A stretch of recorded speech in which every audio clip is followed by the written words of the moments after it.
Esta é uma versão da Helicon São Paulo.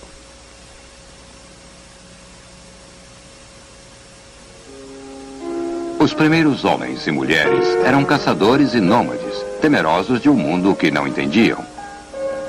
Investiram muita energia em rituais, sacrifícios, templos e tumbas. E com a religião vieram os deuses e reis divinos, mágicos e sacerdotes, e o despertar de uma sociedade mais complexa. O despertar da história, na série A Tradição Ocidental.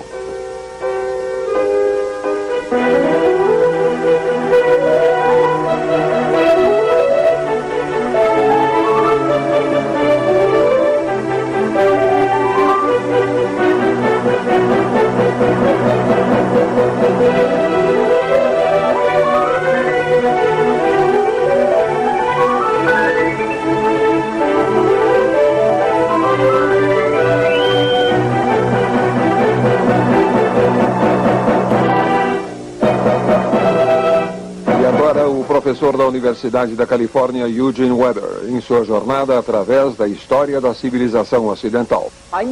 Eu sou Eugene Weber e leciono História na UCLA, que é a Universidade da Califórnia, em Los Angeles. Hoje eu inicio minha jornada pessoal pela história da civilização ocidental. E é pessoal porque a visão de uma pessoa sobre a história nem sempre é igual à de outra pessoa, como veremos várias vezes nos próximos 52 programas.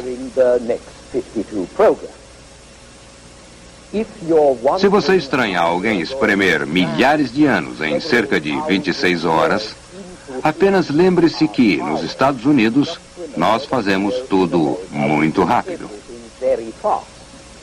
Por exemplo, aqui está a história do mundo em apenas 4 minutos, só para entrar no ritmo. É um trecho de Por que o Homem Cria, de um homem criativo chamado Saul Bass.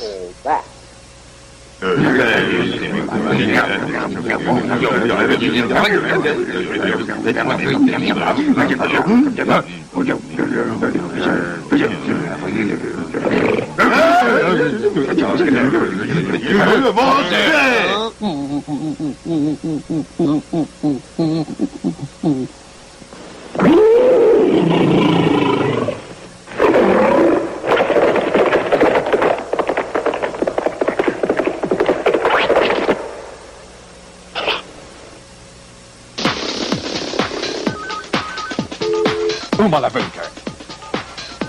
Cara, sabe que você acaba de inventar a roda? É, eu sei. Força! Força! Força! Força! Bronze! Ferro!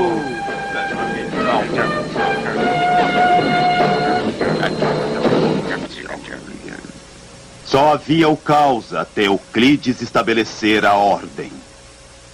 O que é a boa vida? E como deve ser vivida? Quem governará o Estado? O rei filósofo. O aristocrata. O povo! Quer dizer todo mundo?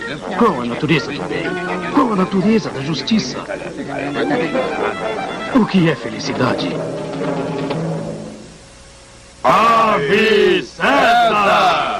A lei romana está em sessão!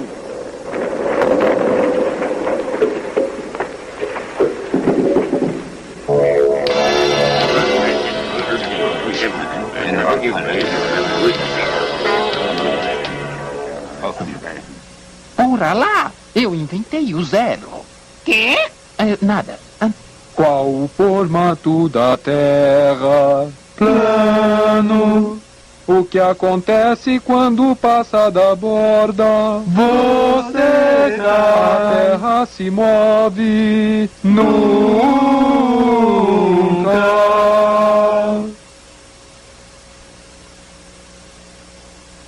A Terra se move! A Terra é redonda! O sangue circula! Há mundos menores que o nosso! Há mundos maiores que o nosso! Ei, mas o que tá me fazendo aí, hein? Eu estou pintando o teto. E você, o que está fazendo? Ei, estou pintando o chão.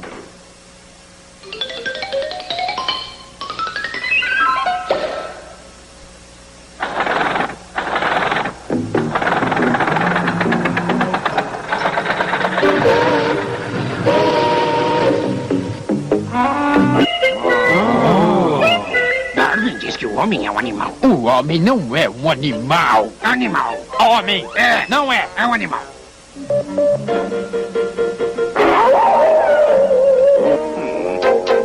Vamos começar desde o início. Sou um inseto, sou um germe. Sou um inseto, sou um germe. Louis Pasteur. Não sou inseto, não sou germe. Não sou inseto, não sou germe.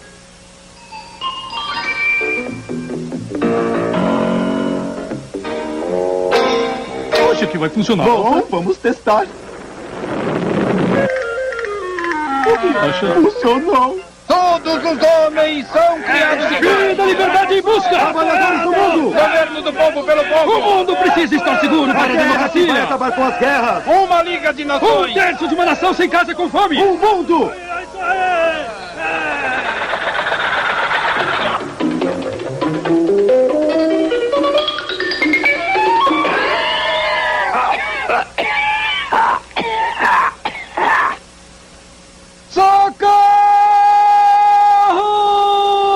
Socorro!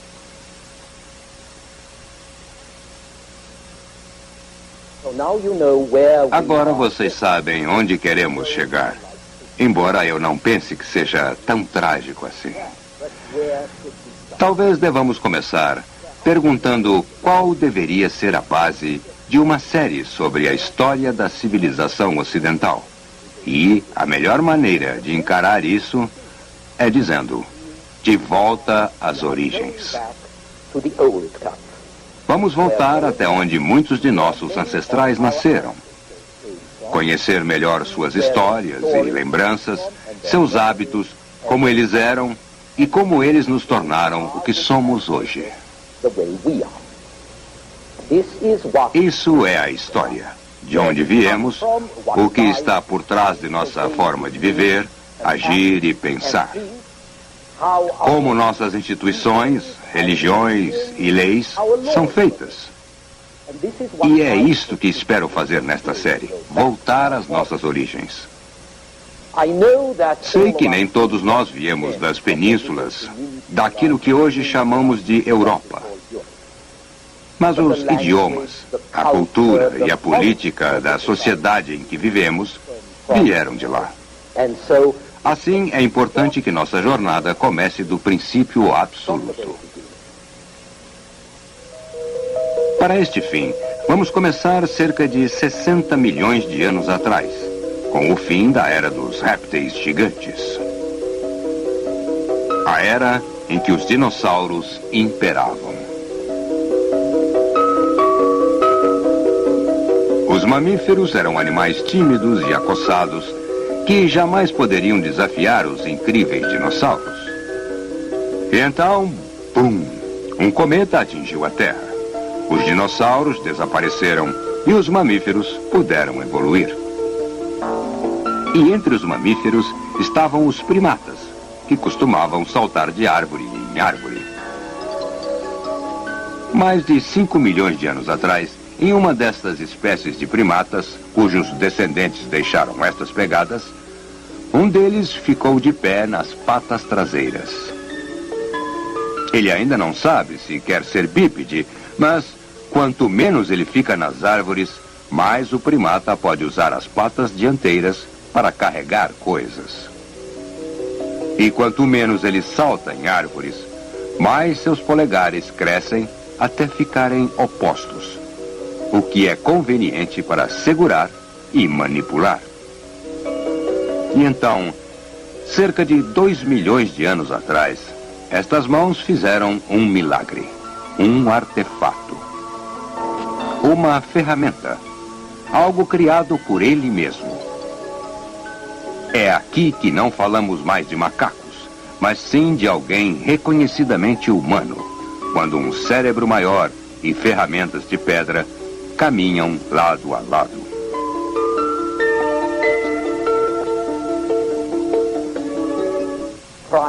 Como todos os primatas, estes seres com a forma que denominamos hominídeos não tinham garras tão boas quanto os tigres, nem dentes tão afiados como um lobo.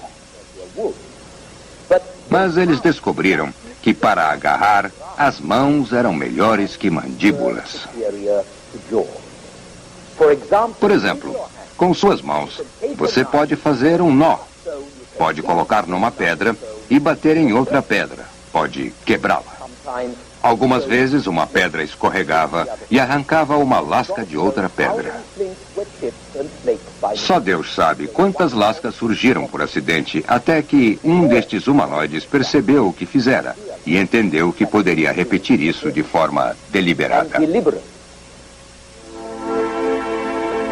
Daquele dia em diante, ferramentas primitivas fizeram com que ele parasse de usar tanto os dentes.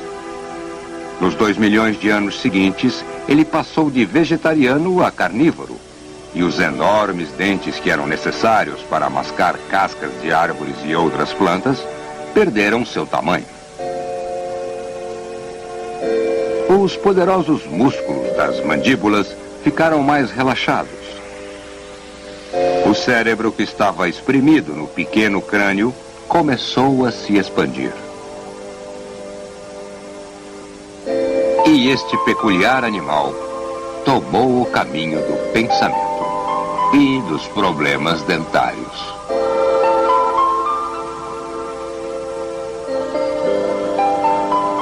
Foi somente por volta de 7000 a.C. que as pessoas da Idade da Pedra aprenderam a fazer o fogo raspando pedras. O fogo e o pensamento em conjunto permitiram aos hominídeos ocupar novos habitats em terras mais distantes, mesmo quando grandes geleiras chegavam praticamente aos trópicos e nossos ancestrais tinham que pensar ou morrer. Eles pensaram e perceberam rapidamente que pensar não evita a morte. Então, pela primeira vez na história da vida, uma criatura deu o grande salto que lhe permitiu conceber seu próprio fim, observando o fim de uma criatura igual. Imaginar a morte vendo a morte de um igual, sentir-se diminuído, aterrorizado pela morte e pelos mortos. Lidar com cadáveres e com o mistério e terror que inspiravam, fizeram com que o homem desenvolvesse rituais, mitos e religiões, investindo um enorme volume de energia.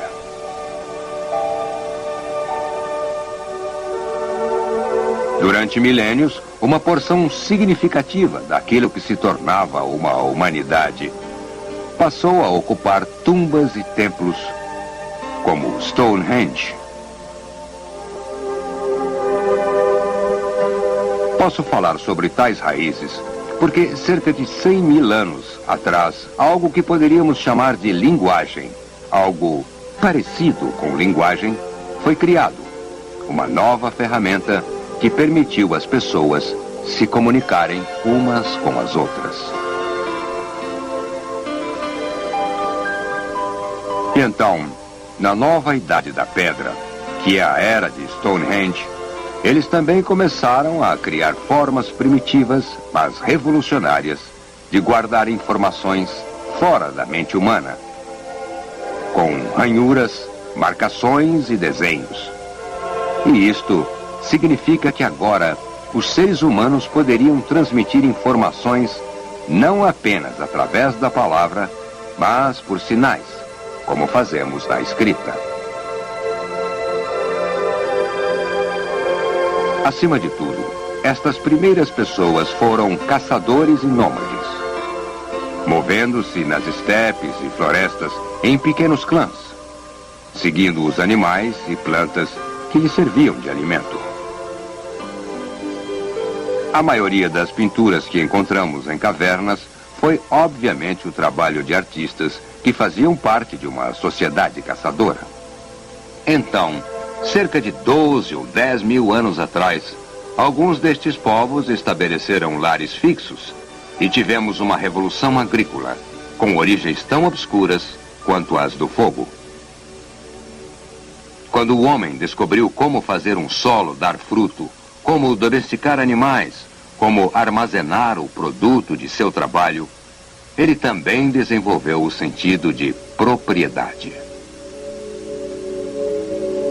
E assim, sociedades estruturadas transformaram-se em aldeias, poços, paredes, escravos e famílias, com muitas crianças que garantiam a mão de obra e a continuidade do grupo. Digo tudo isto num relance, mas vocês devem entender quanto tempo decorreu. Stonehenge foi construído há cerca de 3.800 anos, sendo que as primeiras ferramentas de pedra surgiram cerca de 2,5 milhões de anos atrás. As primeiras criaturas eretas com tamanho próximo ao nosso apareceram há 1.600.000 anos. As primeiras pedras lascadas surgiram 100 mil anos depois disso. Os primeiros enterros ocorreram há 70 mil anos. E aí, por volta de 10 mil anos antes de Cristo, finalmente atingimos a Era Neolítica, ou a Nova Idade da Pedra, onde tem início a nossa jornada. Sociedades e famílias neolíticas dependiam da fertilidade e segurança, mas estas eram extremamente precárias. A agricultura da Idade da Pedra tem muito a ver com a guerra, com constantes ataques e contra-ataques para ocupar ou defender plantações e criações. Assim, estes povos jamais estavam livres do medo de ladrões, agressores, maus espíritos e a própria natureza. Os rituais existiam para invocar proteção contra o perigo, assegurar boa caça, boas colheitas, sucesso na batalha. Eram rituais cruciais. Por isso, os povos criaram técnicas mágicas cada vez mais complexas, a maioria envolvendo sacrifícios humanos. Eles fundavam sua propriedade e seu bem-estar em pilhas de cadáveres. Pouquíssimas religiões existiam sem sacrifícios. E o sacrifício humano, com seu terrível impacto emocional, enfatiza o poder da religião de moldar nossa imaginação. No devido tempo, religiões mais sofisticadas substituíram seres humanos por animais, mas este tipo de religião pareceria inútil no final da Idade da Pedra. O paradoxo é que estes sacrifícios existiam para ajudar as forças da vida, conforme simbolizadas pela deusa Terra. Camponeses da Idade da Pedra idolatravam as forças da natureza, em seu eterno ciclo de morte e renovação. E é nesta preocupação com a fertilidade que encontramos as origens de religião, monarquia, instituições políticas e padrões sociais básicos. Não sabemos como isso aconteceu, mas pode ter sido assim. Quando os humanos entenderam a relação entre o sexo e a procriação, eles criaram rituais baseados no ato sexual, esperando que tais rituais trouxessem fertilidade à natureza.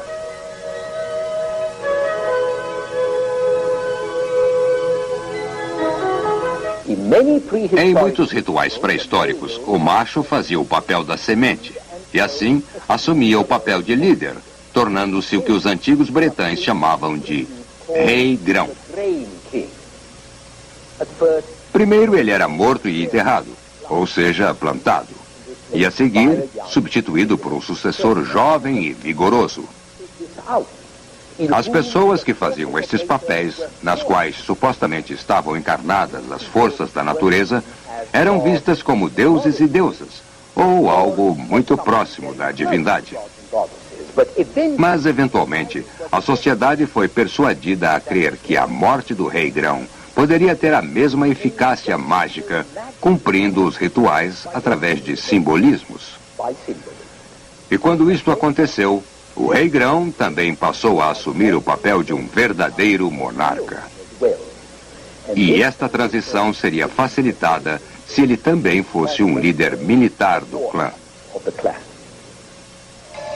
Não temos certeza se isso realmente ocorreu assim, mas sabemos que os verdadeiros reis do Egito e da Mesopotâmia realizavam muitas das funções rituais que eu atribuía ao rei Grão.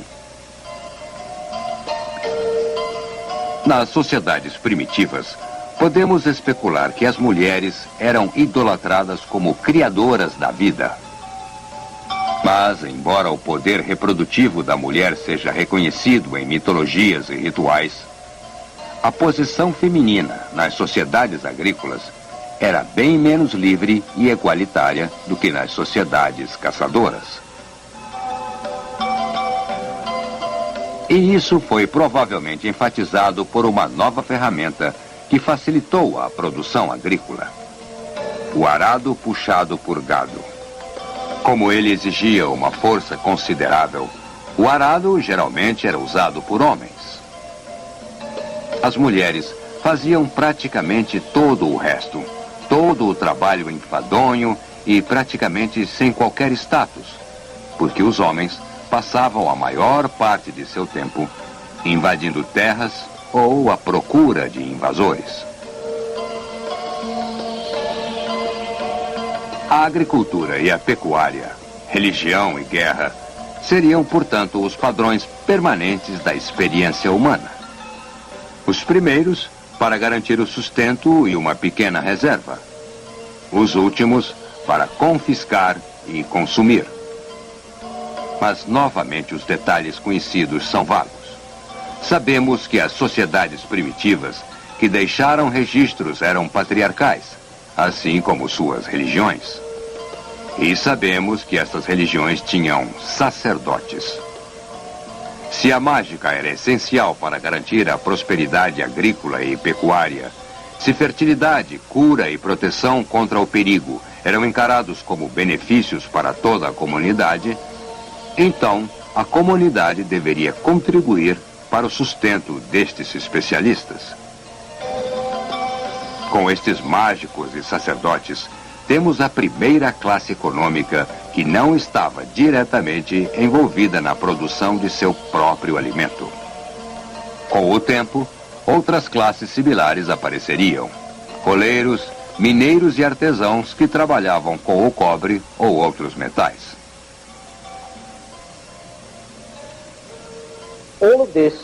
Tudo isto representa 2 pontos. Primeiro, que a economia era capaz de produzir um superávit. Segundo, que as coisas estavam ficando mais complexas, que nem todos agora eram autossuficientes, o que, por sua vez, levou ao comércio com especialização ainda maior, com maiores reservas, mercados onde o superávit era negociado e, eventualmente, maiores povoações, não diretamente ligadas à agricultura, que hoje chamamos de centros urbanos. E então, esta diferenciação econômica produziu uma diferenciação social. A sociedade ficou dividida entre ricos, nobres e homens livres, e os pobres, dependentes e escravos, com os ricos possuindo a maior parte das terras e tornando-se senhores dos outros. Estes senhores lutavam entre si, pois, sendo humanos, desejavam dominar e despojar uns aos outros. No passado, como ocorre hoje, a ambição e a vingança pareciam dominar o que poderíamos chamar de atividade política. Assim, as comunidades uniam-se sob a autoridade do mais forte ou eram forçadas a aceitá-la. E um sistema de propriedade rural foi desenvolvido que durou por milhares de anos, muito parecido com o sistema feudal da Idade Média, em que um homem usa a terra pertencente a outro em troca de pagamento e serviços.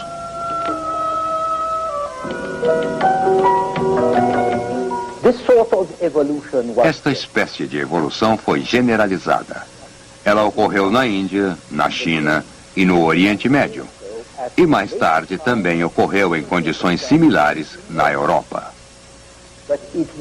Mas ela sempre ocorria primeiro e com maior vigor nas áreas com maior densidade de população, onde a luta pela terra era mais intensa, onde a organização da produção e da defesa eram mais importantes. E estas condições existiam na área que hoje é conhecida como Crescente Fértil, a pequena porção da Ásia e África que vai da Mesopotâmia e Síria, no leste, ao Egito, no oeste. Como veremos em nosso próximo programa, os antigos egípcios. Até lá, eu sou Eugene Weber em A Tradição Ocidental.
Funding for this program is provided by Annenberg CPB to advance excellent teaching.